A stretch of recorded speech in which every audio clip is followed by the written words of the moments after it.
কচুরলতি এইভাবে রান্না করলে আঙ্গুল চেটে ফুটে ভাত খাবে ছোট থেকে বড় সকলেই।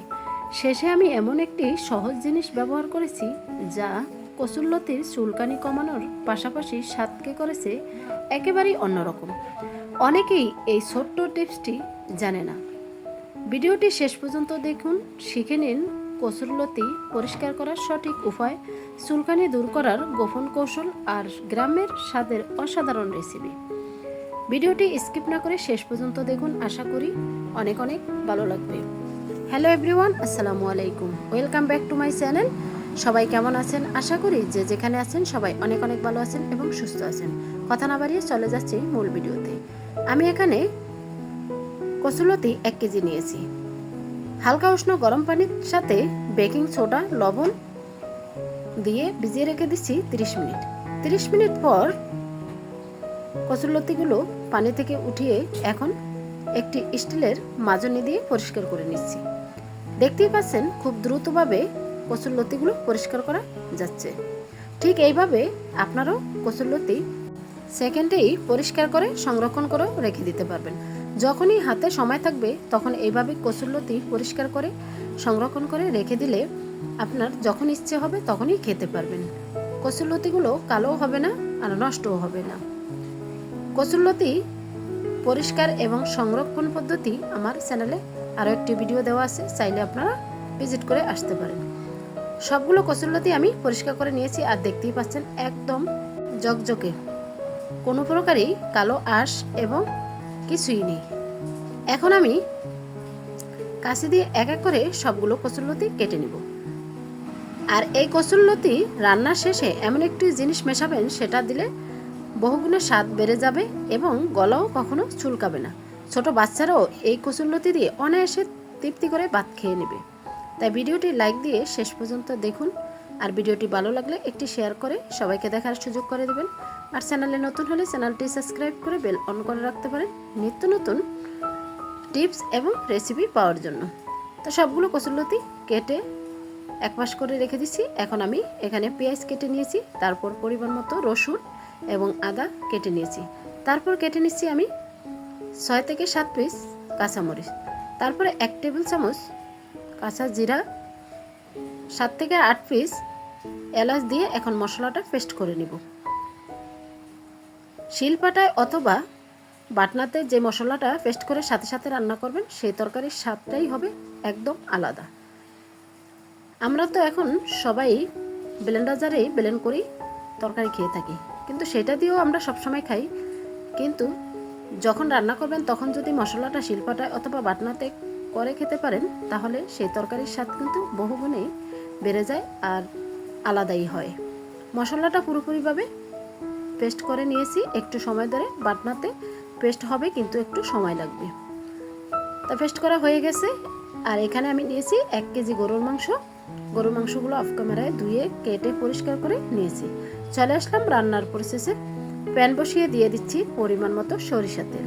আজকে রান্নাটা সম্পূর্ণ সরিষার তেলে হবে আর রান্নাটা সম্পূর্ণ ভিন্ন রকম হবে, তাই স্টেপ বাই স্টেপ দেখার অনুরোধ রইল। আশা করি খুবই ভালো লাগবে। তেলটা পুরোপুরি গরম হয়ে গেছে, তারপর দিয়ে দিচ্ছি মাংসগুলো। আর এখানে সম্পূর্ণই হাড় ছাড়াই মাংস নিয়েছি। তেলের ভিতরে 4 থেকে 5 মিনিট মাংসগুলো আমি ভেজে নিব। গরুর মাংস দিয়ে কখনো যদি কচুরলতি রান্না করে খেয়ে না থাকেন, একবার হলেও ট্রাই করে দেখতে পারেন, আশা করি খুবই ভালো লাগবে। এখন অ্যাড করে দিচ্ছি স্বাদ মতো লবণ, 1 টেবিল চামচ গরুর মাংসের মশলা, 1 টেবিল চামচ লাল মরিচের গুঁড়া, 1/2 টেবিল চামচ ধনিয়ার গুঁড়া, 1/2 টেবিল চামচ জিরার গুঁড়া, পরিমাণ মতো দারচিনি, 4 পিস তেজপাতা কেটে দিয়েছি। এখন কিছুক্ষণ আবারও ভেজে নিব।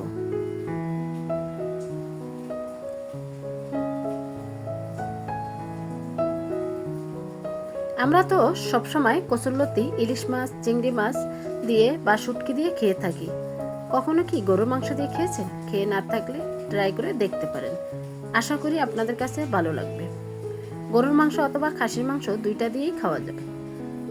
এখন দিয়ে দিচ্ছি যে মশলাটা পেস্ট করে নিয়েছি, সম্পূর্ণ মশলাটা দিয়ে আবারও কিছুক্ষণ ভালো করে কষিয়ে নেব।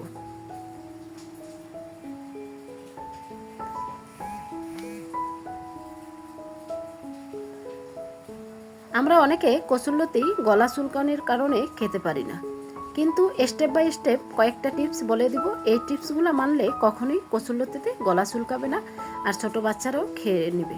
তাই ভিডিওটি স্কিপ না করে শেষ পর্যন্ত দেখলে আপনিও জেনে নিতে পারবেন, আর ঠিক এই প্রসেসে যে কোনো মাছ অথবা মাংস দিয়েও রান্না করে খেতে পারবেন।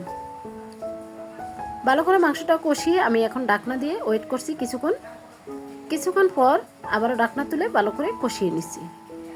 কষিয়ে এক পাশে রেখে দিচ্ছি মাংসগুলো সিদ্ধ হওয়ার জন্য। আর এখন আমি কচুরলতিগুলো বাফিয়ে নিব। প্রথমে প্যানে পানি দিয়ে দিছি, তারপরে কচুরলতিগুলো দিয়ে দিছি, তারপর 1 টেবিল চামচ লবণ দিয়ে দিছি। প্রথম টিপস হলো কচুরলতি যখনই বাফিয়ে নেবেন তখন 1 টেবিল চামচ লবণ দিয়ে দিবেন।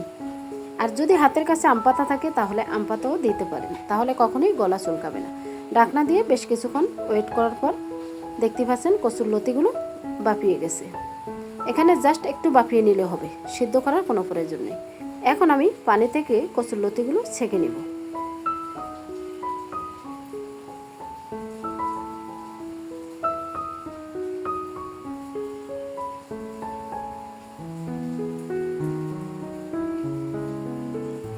কচুরলতিগুলো ছেঁকে নিছি, আর এখানেও দেখতে পাচ্ছেন মাংসগুলো পুরোপুরি সিদ্ধ হয়ে গেছে।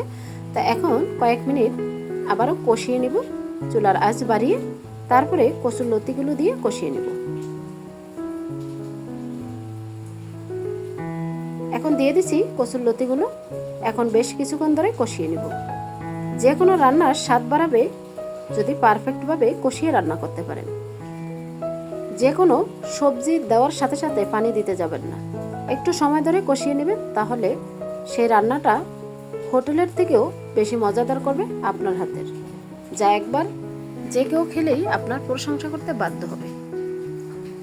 তা আমি বেশ কিছুক্ষণ ধরেই কষিয়ে নিচ্ছি।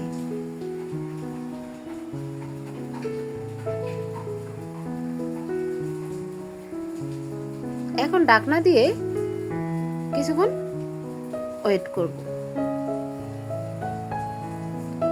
দেখতেই পাচ্ছেন কচুরলতিগুলো হাফ সিদ্ধ হয়ে গেছে। এখন এখানে সামান্য পরিমাণ ফুটন্ত গরম পানি দিয়েছি। কচুরলতি রান্না করতে যদি আপনার পানি প্রয়োজন হয় কখনোই ঠান্ডা পানি দিতে যাবেন না, তাহলে গলা চুলকাবে। সবসময় ফুটন্ত গরম পানিটাই দিবেন। এখন আমি পানিটা দিয়ে আবারও একটু নেড়ে ছেড়ে দিচ্ছি যাতে নিচে দাগ লেগে না যায়। এখন আবারও ঢাকনা দিয়ে রেখে দিচ্ছি কিছুক্ষণ পর ঢাকনাটা তুলে নেড়ে ছেড়ে নিব। আর দেখতেই পাচ্ছেন কতটা কালারফুল হয়েছে গরুর মাংস দিয়ে কচুরলতি রান্না। বন্ধুরা, ভিডিওর মাঝে এবং ভয়েসের মাঝে ভুল ত্রুটি হলে ক্ষমার দৃষ্টিতে দেখবেন। আর এখন দিয়ে দিব সেই বিশেষ উপাদান, সেটা হলো লেবুর রস। লেবুর রস যেমনই গলা চুলকানি থেকে বাঁচাবে, তেমনই তরকারির স্বাদ কিন্তু 10 গুণ বাড়িয়ে দিবে।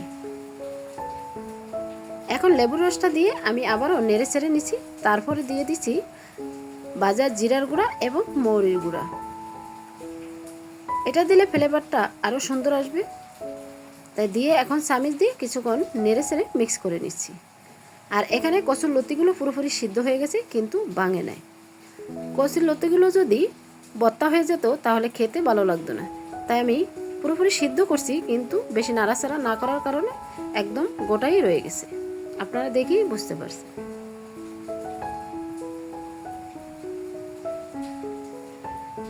এখন রান্নাটা পুরোপুরি কমপ্লিট হয়ে গেছে, একদম কাছ থেকে দেখিয়ে দিচ্ছি বন্ধুরা কতটা লোভনীয় হয়েছে। এখন পরিবেশন করে নেব। প্রথমে একটি বাটি নিয়েছি, এখন এক এক করে সবটুকু কচুরলতি আমি পরিবেশন করে নিচ্ছি। দুপুরে গরম ভাতের সাথে বেশ জমে যাবে। অন্য তরকারি খাওয়া একদমই ভুলে যাবেন এই রান্নাটা যদি খাবার টেবিলে থাকে, একদম গ্যারান্টি। আমরা কচুরলতি কম বেশি সবাই পছন্দ করি, আর কচুরলতি আমরা খেতে পারলে আমাদের শরীরে অনেক উপকৃত হবে। তা আমরা যখনই হাতে সময় থাকবে তখনই ঠিক এইভাবে কচুরলতি পরিষ্কার করে রেখে দিব। যখন ইচ্ছা হবে তখনই ঠিক এইভাবে নামিয়ে যে কোনো মাছ অথবা মাংস দিয়ে রান্না করে খেতে পারবো।